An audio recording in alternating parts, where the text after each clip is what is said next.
salariés des fonderies de Lotion vont devoir patienter encore une semaine pour savoir si oui ou non ils seront repris par ARN.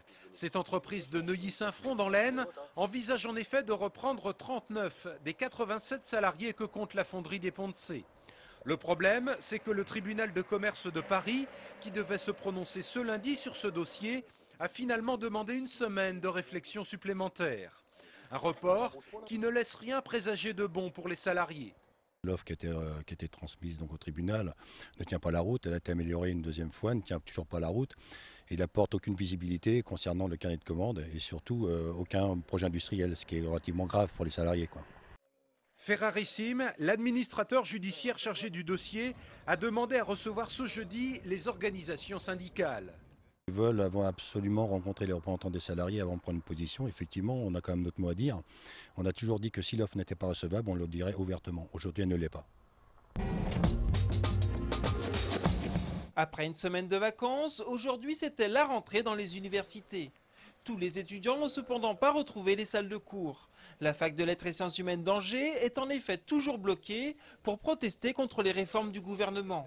Seule une poignée d'étudiants grévistes y étaient présents ce matin pour préparer la future assemblée générale. Évidemment, le blocage sera reproposé.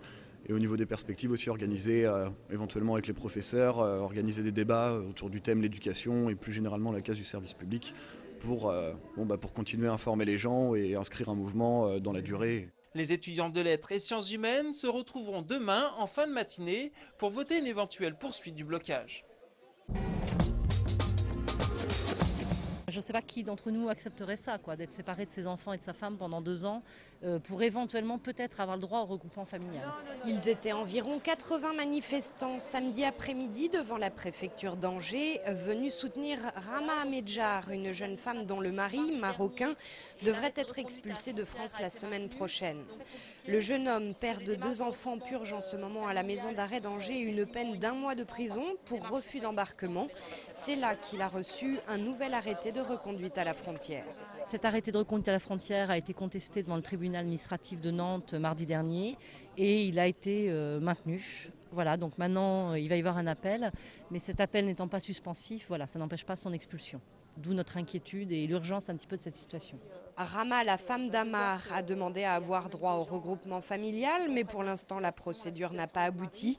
La jeune femme voudrait aujourd'hui que son mari soit régularisé. Il a ses petites ici en France, il a sa vie ici en France, c'est condamner toute une famille, Je trouve que c'est tout à fait ça. Rama Ahmedjar a demandé à rencontrer le préfet de Maine-et-Loire.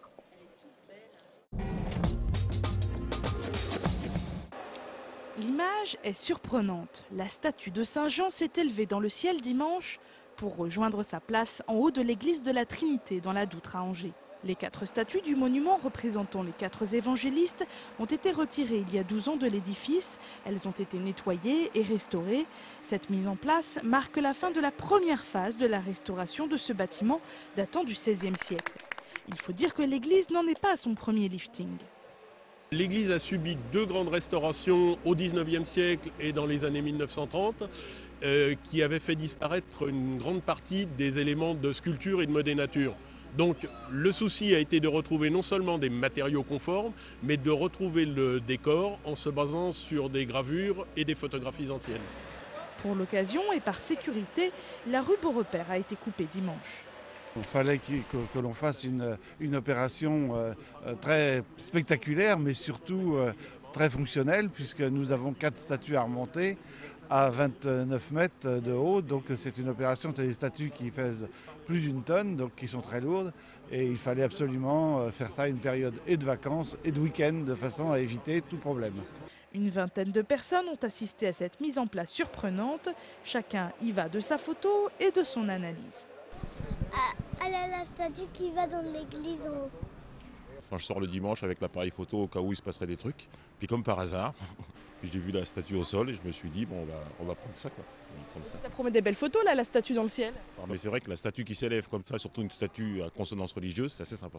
Les 4 statues de 3 mètres datent des années 1930.